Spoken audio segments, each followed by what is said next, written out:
Lost my mind, now I'm feeling so fine, cause I finally realized I don't need you. I'm feeling sublime, and you're watching me shine, and you realize it's time I don't need you. Now Hi, this is Brooke, Hey, this is Imani. and welcome to another episode of Resources in the Valley. Where you get your tools to make the most out of every day.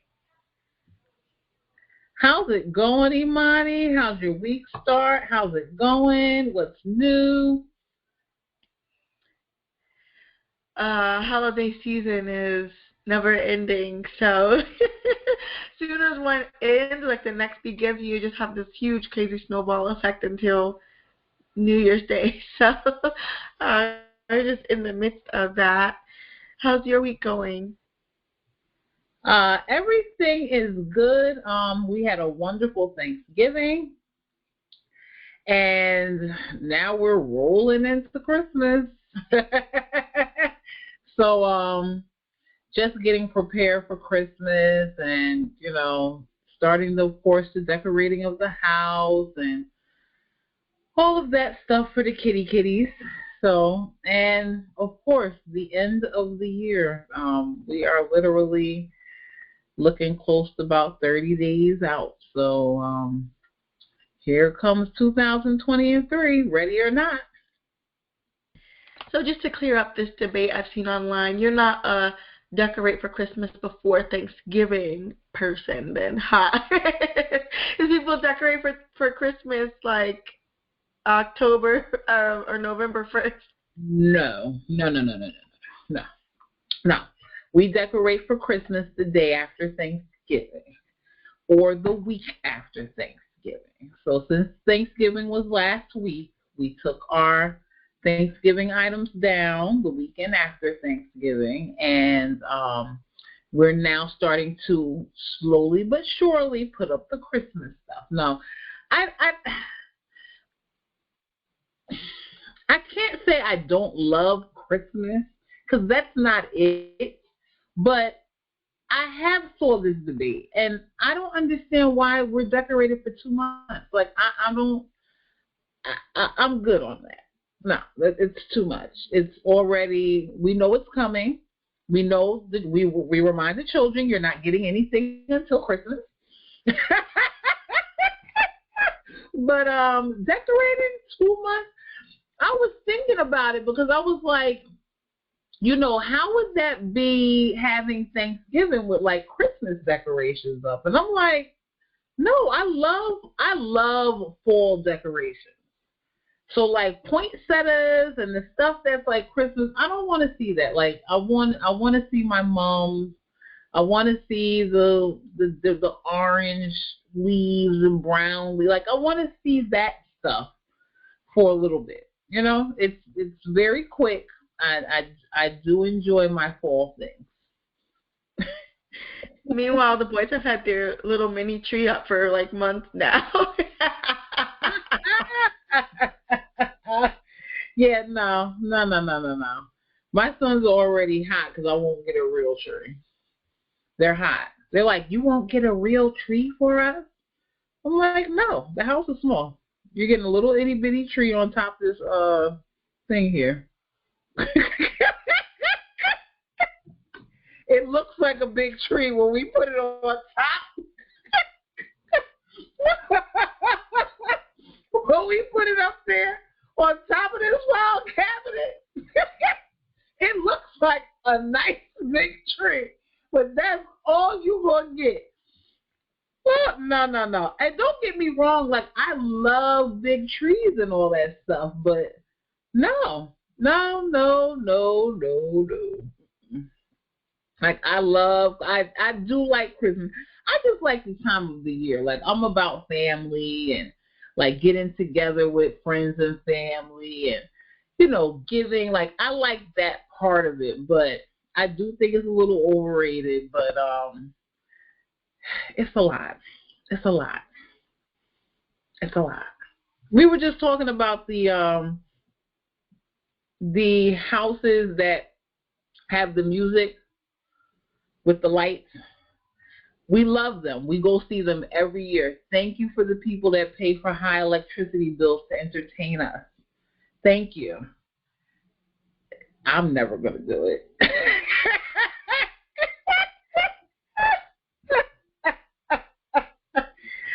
I'm not doing it. I'm not. I'm not. We love it though. We love it. It's an experience. We love it. So our topic last episode, we're going to continue our health series throughout the end of the year. And our topic last week was I'm fine. And we discussed, when we hear this term I'm fine, how we respond when we hear this term I'm fine. And then we discussed what tasks to add to keep you uplifted. So we hope you all added a task to keep you uplifted on a daily and weekly basis. And we also hope that you all reflected on how you respond when you hear that word I'm fine. How do you dig a little deeper with your friends and family? How do you deepen that relationship and just make sure that your friends and family are more than just fine?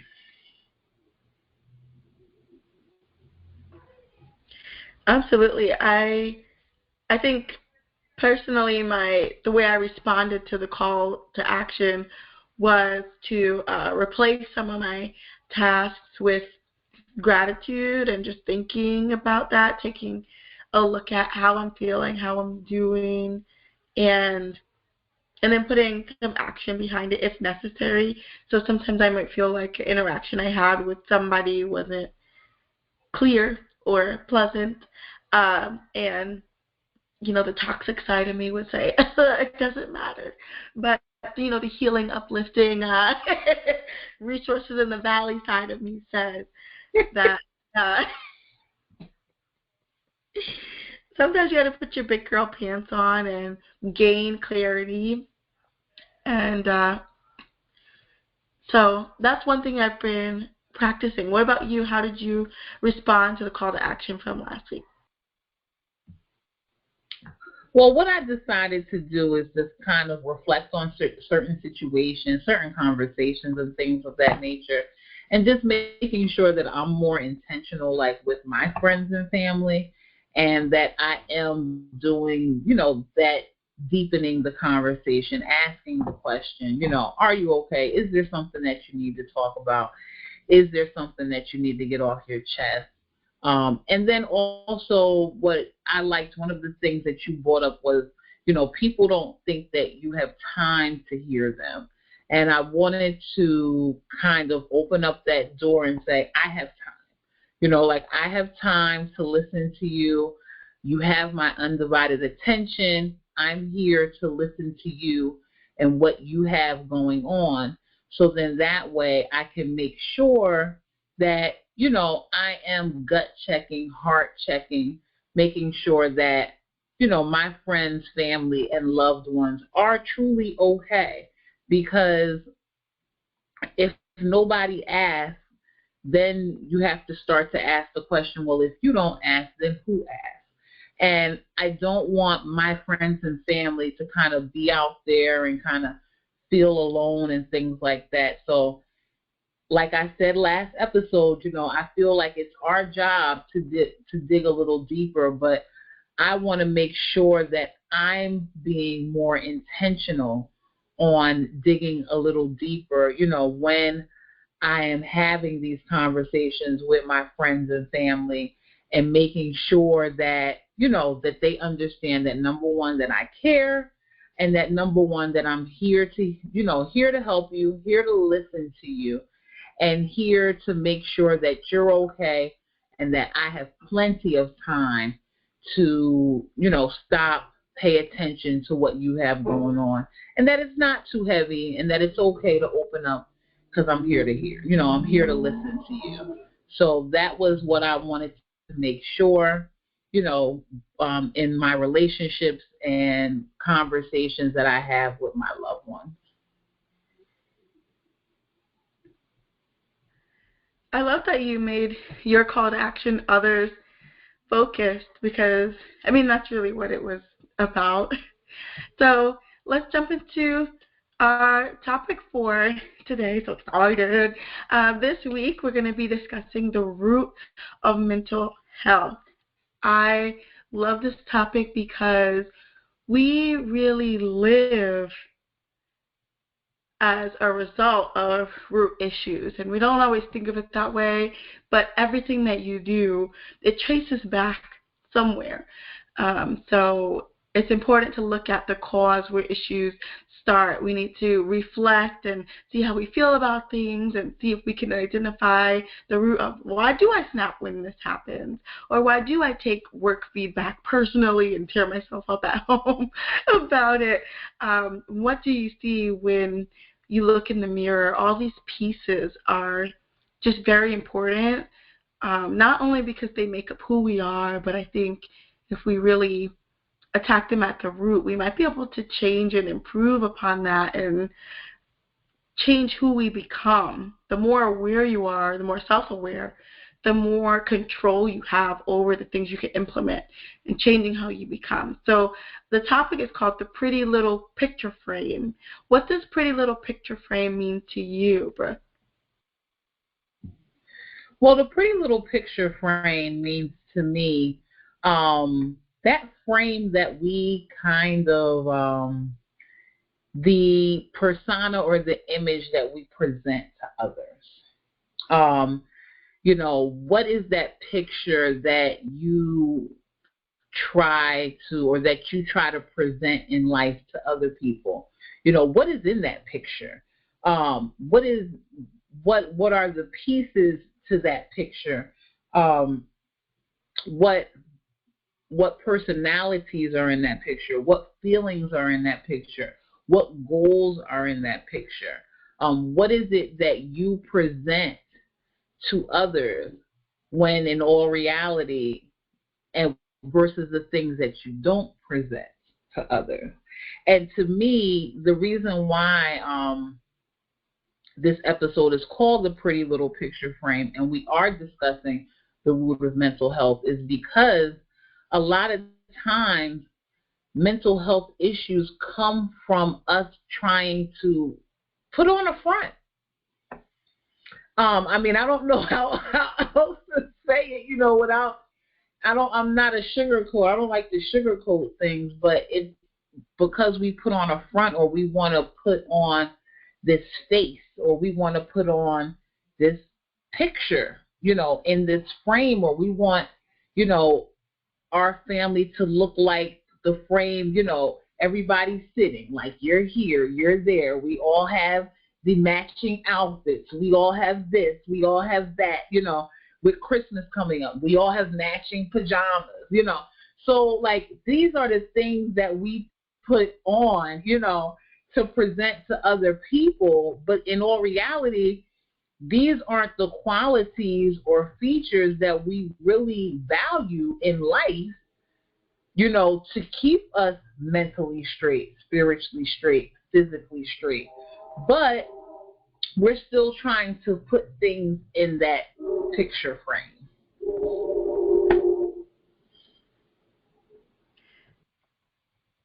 Absolutely, absolutely. I think what the pretty little picture frame means to me is we've seen other pretty little pictures before. We've seen people fill roles that we might really want, such as motherhood or certain job position or whatever it is. And I remember being a new mom feeling like still feel that way, but as a new mom, especially feeling like I am tanking under pressure. This is very difficult, way more difficult than I thought it would be. And is it me? Because I've heard many people say this, where they see the moms and they put together the stroller with one hand and their baby on the hip. What is this? And so when we see, other moms, or even our own moms or aunts or women figures in our life, I think it's easy to say, okay, she did all that with one hand with her eyes closed. I've seen women eating and doing something with the baby in the back seat, arms still on the steering wheel, okay? And no accidents occurred at the time. So I think it's amazing, but, you know, to my pleasant surprise in talking to any mom ever, they'll tell you it takes time, they weren't always like this, and that they even have their moments. So I think when you talk about mental health, when we get into the idea of like comparing ourselves to others, I think it's important to know that you might be comparing yourself to somebody else's best moment, you know, or you might be comparing yourself, not to be repetitive, but to someone who's been a mom for 10 years. Like, yes, she could do it with her eyes closed, but she's been doing it for a decade. So did you want to chime in on any of that, Brooke?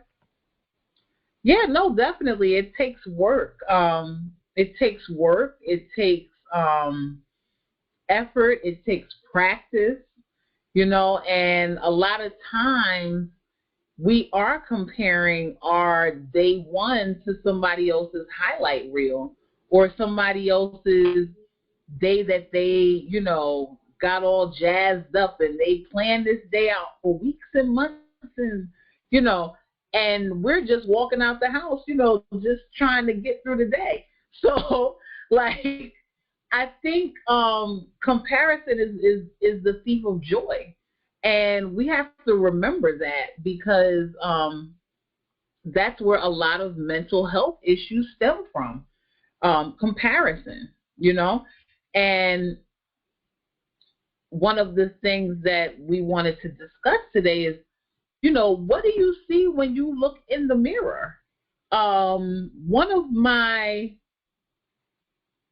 statements, I am statements that I used to say on a daily basis or questions that I would have for myself on my mirror was, what do you see when you look in the mirror? And you want your what do you see when you look in the mirror to eventually line up to what your goal is in life. So I want to be a strong woman. I want to be a strong businesswoman. Is that what you see when you look in the mirror? Or do you see, you know, somebody today who's struggling or who's trying to help, you know, hold it together? And the thing is even though like that strong businesswoman might be your goal, it's okay to be that person that's holding it together, because you might need to hold it together today to be that strong businesswoman tomorrow. So, like, let's be honest with ourselves. And it's so funny that I really just remembered that I used to have that on my mirror every day. What do you see? Who do you see in the mirror today? And it's just a great practice to be transparent with yourself. Today I see a woman who is tired from last night and needs a little bit more energy and really wants to pick me up and go, you know, get out the house and just get this day over with. Or today I see a woman who's excited about the day, looking forward to the meetings that we have today and the things that she has coming up. Or today I'm looking at someone who's kind of sad, kind of drained, and, you know, I'm going to hold on and I'm going to press through this day, but today might not be the best day. And I believe that transparency will help us cover or deal with mental health issues versus I'm not what I want to be today. Why? And why is, like, it's okay to be that person, because that person is going to build you up for who you need to be tomorrow. So, like, it's okay to be in transition. It's okay to be in progress. It's okay to be moving one step at a time, slowly but surely, versus trying to shoot up to the top. Because when you try to shoot up to the top and you don't enjoy those incremental, you know, joys or gifts or just wins, then you're focused on the end instead of being focused on the journey there. Life is a journey. Life will always be a journey. So you can reach a goal, but you're still going to have another goal to get to. So it's better for us to start to enjoy the journey instead of saying, I'm not there yet. Well, where's the offering plate? My goodness. I love it.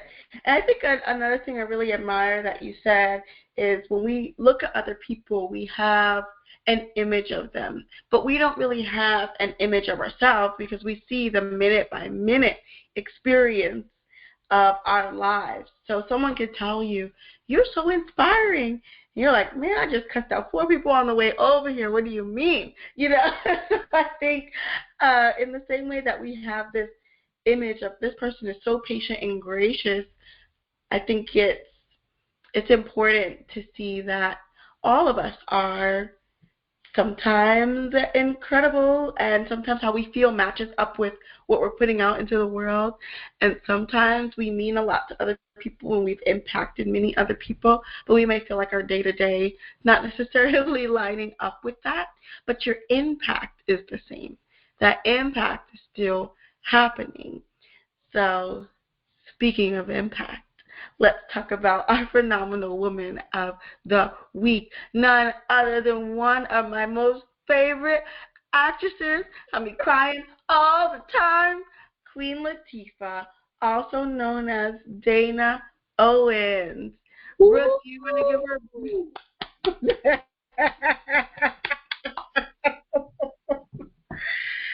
Oh, this is one of my favorites too.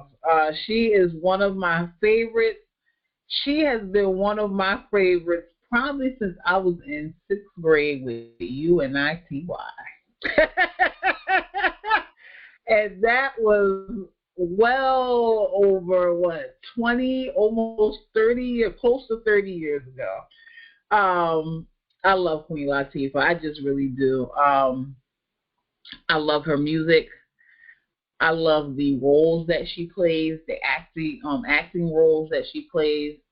I like the way that she even chooses her roles, because she's not somebody who takes a role just because.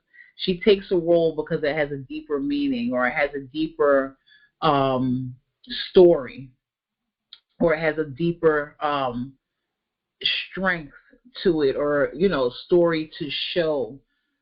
It's always the bigger picture that she looks at when she accepts these roles. She has been excellent in the industry of music. She's been excellent in the industry of acting. She's been excellent in endorsements. I like what she represents. She shows that all women can be women and beautiful, and do things that are deeper, do things that are meaningful. And I just appreciate her for that. She's one of my absolute favorite people. Like I said, we know her for rapping, of course. That was one of her first things.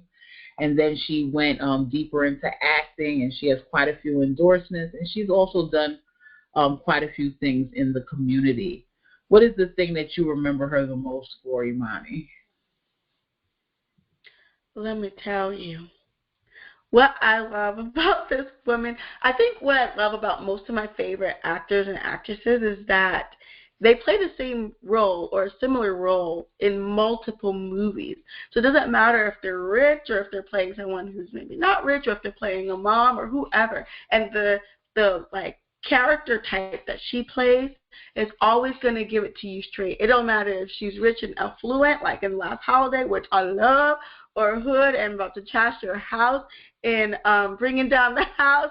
Like, it doesn't matter. You can just count on her for that, like, can-do attitude. She's motivating and, like, super straightforward. And, I mean, from what I've heard about her, she's a similar type of person, just a really strong, amazing force. It's been incredible to see her in The Equalizer and the show with series running.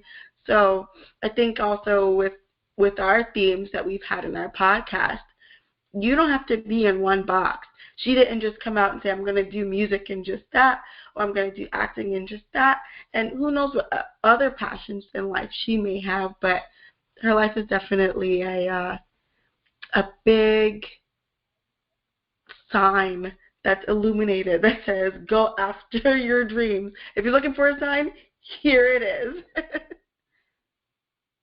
No, I agree wholeheartedly. She's a great example. She really is. She's a great example, and I just believe that if any young woman wanted somebody or needed somebody to look up to, she's definitely a great example. One of the things in business that she has done, she does have a book on confidence and self-respect. It's called Ladies First, Revelations of a Strong Woman. And I just believe that she exudes strong woman. But she's also had her challenges. You know, she's had run-ins with the law. She's had, you know, she's from Newark, you know, so she's relatable. She's relatable, and especially for, you know, us coming out of urban areas. And she's relatable, showing us that there is a life after, especially if what you know, strive for or what you strive to be, and that there is a place that, like, there is room for us, and that there is possibility for us. And I appreciate her for that.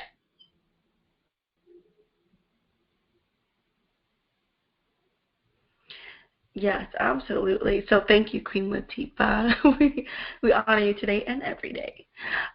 So just jumping back into our topic, we all want to fit a certain image, or we have a dream lifestyle that we would like to live.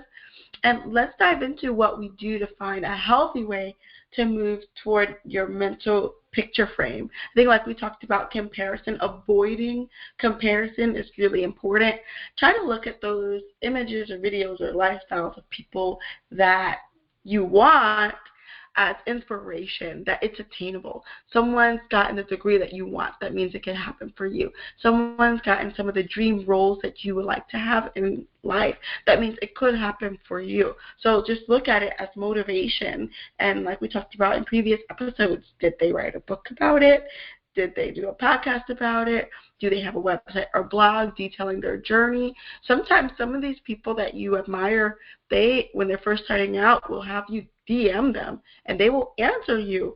And I've had people that I love that do lifestyle blogging. You ask them what camera they use, they will tell you. They will tell you where they get their music from. So I think it's just important, like we talked about, that people are humans, to know that you sometimes have more access to people and to resources and to knowledge and to getting toward the goals that you have than you think. But you have to move envy out of the way.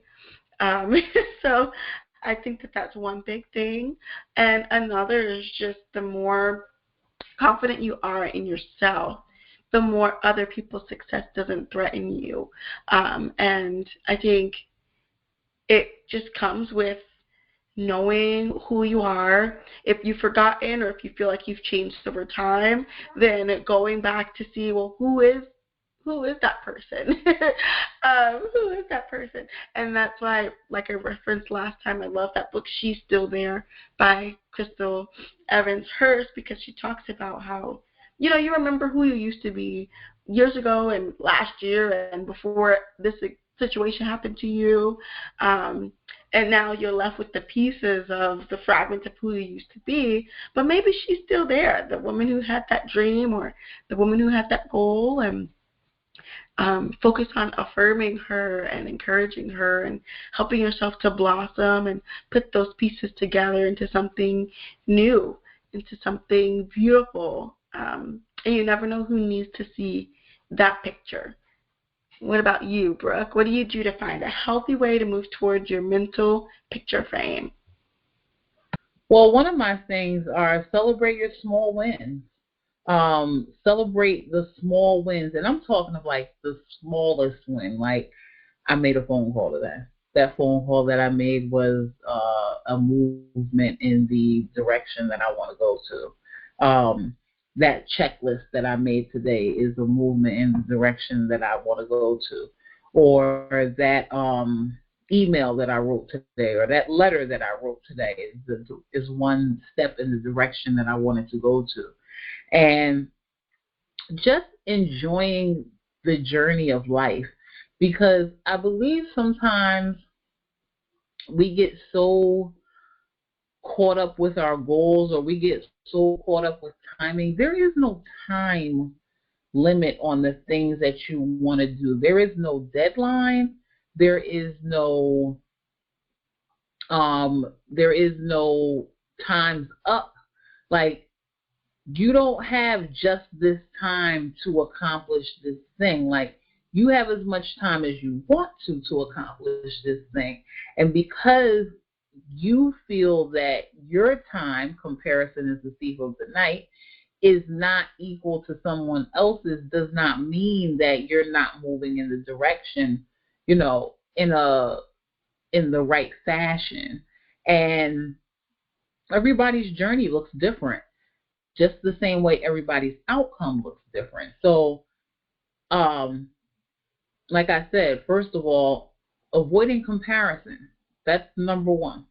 You want to avoid comparison. You want to use comparison more of maybe a guide, instead of comparison. And then, I can do it. I can lead there. I can do that too. That this person has shown me that it's possible, and that it's reachable, and it's attainable, and it's tangible, and it's something that can happen. So using that as strength, or using it as encouragement, instead of using it as something to bring yourself down. We also always have to be cognizant of the way that we make ourselves feel, because a lot of the things that go through the back of our head make us feel either great or bad.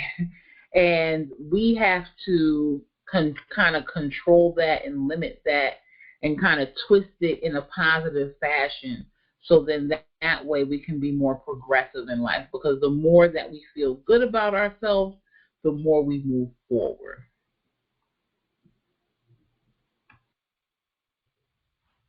Preach that. Preach that. um, Excellent. So I love what you said. I think that's just really good information to chew on. We always end with a call to action, looking at what we're going to do this week to meet our goals. I think, Brooke, you said something about 20 minutes ago that has really stuck with me. And I think one call to action we could do is changing the way that we start our day. How you start tends to set the tone for the rest of your day. They say the same thing is true for your diet. Like, if you start with lemon water in the morning, or hot water, you can change the way that your body digests food for the rest of the day, and the way it digests coffee. So, get that pH balance right. But I think, just according to our podcast, or relating to our podcast, starting your day revisiting who you are, what your goals are, and affirming who you'd like to become is a great way to start off. I think that'd be a great, simple thing to do each day before rolling over and getting on TikTok, getting on the gram, or starting that day with comparison. Let's start the day with, I like to call it, recalibrating. Let's start the day recalibrating, getting recentered, getting in touch with ourselves, and starting the day off with self-love. Anything you want to add to our call to action for this week, Brooke? One of the things I'm going to do is actually put that sign back up over my mirror. I had that sign up for years, and that sign, really, you look in the mirror every day, and I actually had quite a few things on that mirror, but that particular one, who are you? Who are you looking at in the mirror today? And, I believe it's a great way to kind of remind yourself that I'm great. You know, I'm great. I'm great in who I am right now at this moment. Um, I might have a goal to get somewhere else, but I am this. You know, I am bold. I am beautiful. I am strong. I am confident. You know, so yeah, the refocus, or like you said, the recalibration or the recharge of the day. And I want to challenge all our listeners to do the same thing. Recharge in the morning. Re Give yourself that extra strength. Give yourself that extra kick in the butt every morning. And let's see, how your week goes. And I think this is honestly a great thing for us to do towards the end of the year, as we approach New Year's. Christmas and New Year's is right around the corner. And, people are going to start doing resolutions. So why not start a healthy habit now? So that way we start 2023 to a running start. Let's go. So we are wishing all of you beautiful angels a blessed and productive week. And remember, you all will get through this valley too. Thank you for joining us, and we will see you next week. Bye. Guidance given during this program are only reflections of our personal experience and is not a substitute for professional advice. Change I'm is your faithful, choice. cause he got me. He called me his angel. I'm flying to heaven. Just know that he sent me from heaven to flex you.